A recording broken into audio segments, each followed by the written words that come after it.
So I watched Mushoku Tensei season 2, episode 17, and man, it's a sad, deep episode. It's actually astounding what we see in the show, especially with Rudy and how he sees what's happening to Non and just has literally PTSD of what he went through.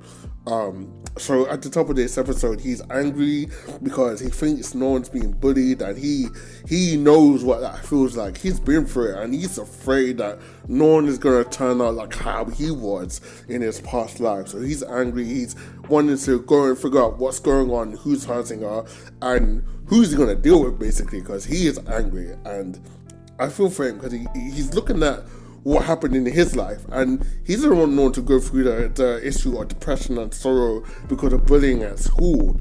So he gets to the class, and he's there saying, okay, what's going on? Why is no one not attending class? What's going on? Who's done something? And he's looking for somebody to point the finger and say, what did you do to my sister?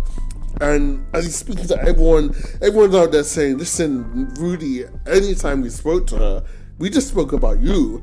And what's interesting is when we get Norn's perspective, we see that anytime people came to her, it was to speak about her brother, Rudius. And in her eyes, she doesn't like Rudius. Rudius is a person who is not really worth her time. She doesn't like him. She doesn't trust him because, as you remember, the first time she saw Rudius, it was when Rudy was beating her dad. And this is somebody who looked after her. This is somebody who really cares about her so much. And she loves her father. And so when she first sees Rudy, and Rudy's punching him and beating him, she has a horrible impression of who Rudy is. And then the second time she sees him, he's coming back from just being drunk and partying, and she's there thinking, what is this? Like, my dad's been out looking for my mom, and here comes my supposed brother who's having the time of his life. And yeah, it's really sad to see how Non Dan comes into the school not wanting to stay at home, as we saw in the last episode. In this episode, she wants to live in the dorms. And as she lives in the dorms, she's hoping that she can get some space from Rudy. But now Rudy is still there, following her like a shadow. She's under his shadow. Her classmates don't see her for her. They recognize her for her brother. They all venerate or really worship and adore Rudy, and they kind of compare her to Rudy immediately, and she just feels ill, and that's the pain. And so when Rudy finds this out, that actually any time somebody spoke to Norn, it was about him, he feels broken by it. He feels like, oh no, what's going on? This is my fault. My sister's in pain because of me, and honestly, there's nothing I can do about it right now. And so we see Rudy figuring out how to get to Norn's room. Thankfully, the Princess Ariel has a distraction for the girls' dorm to leave the girls' dorm so he can sneak in and go see her. And what's really deep about this is when he gets to see his sister, when he gets to the door, he thinks about himself. He has a flashback about how he was in his previous life. He was a guy who was disgruntled. He's a guy who was beaten down by life because he'd been suffering from bullying, and he never truly recovered. And what's interesting is his older brother was there to encourage him to kind of come and help him to come out of his shell. You know, his brother didn't put pressure on him. His brother was trying to help him in the past, and Rudy, in his past life, he didn't care. He didn't want to come out of his shell. He didn't want to get over what had happened. He didn't want to leave the house. Everything that his brother was telling him, it felt like vain, empty platitudes. It felt useless. It felt empty. This speech his brother was speaking to him, it wasn't going to solve his problem.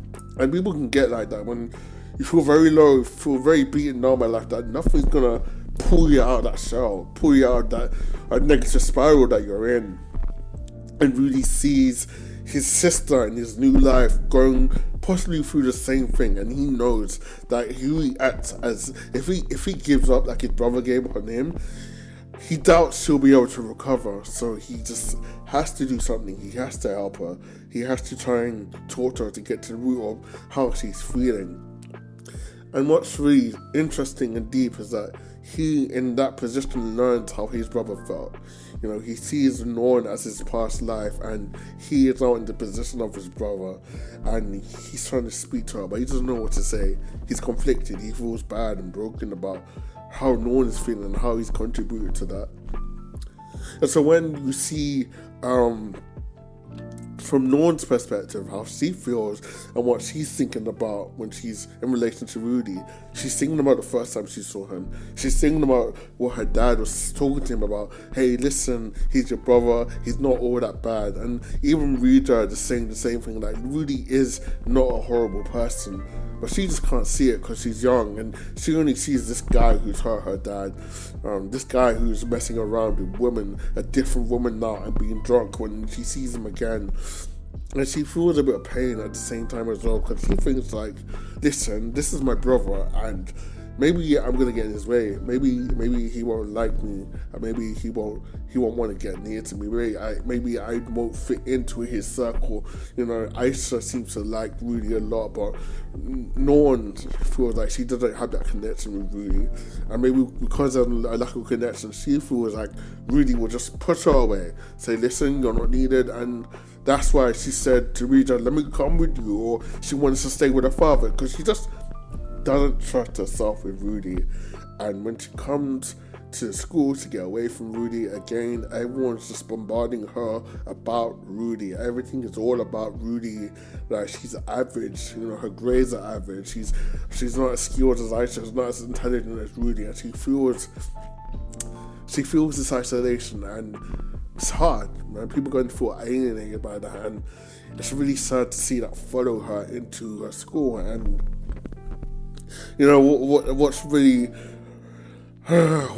like deep about it is that Rudy recognized that, you know, I don't want her to suffer, but he's conflicted. He doesn't know what to do. He's standing by her bedside, divided by the curtains, because that curtains is like a separation between them right now, and he doesn't know what to do.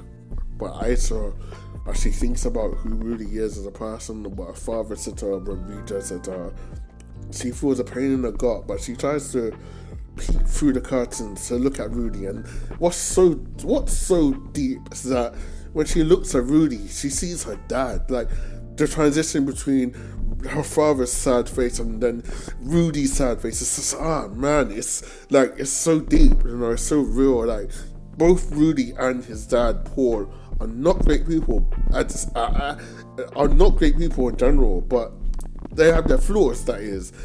And she recognized that, oh, Rudy just has flaws, like Dad has flaws. And it's really nice to see Rudy manage to get through to her, manage to just talk to her, to say, listen, I'm here. I don't know what to do, but please let me stay with you. Is it okay if I stay with you? He feels for his sister. He wants to help her.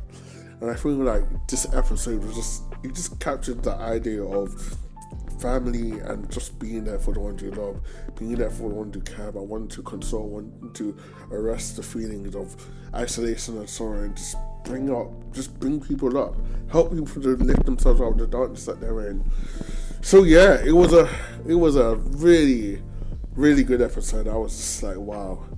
It's just eye-opening and very deep, but yeah, that's my 2 cents. It was a great episode. Let me know in the comments below how you found this episode, and as always, this is Henry's Weave Zone, and I'll see you later.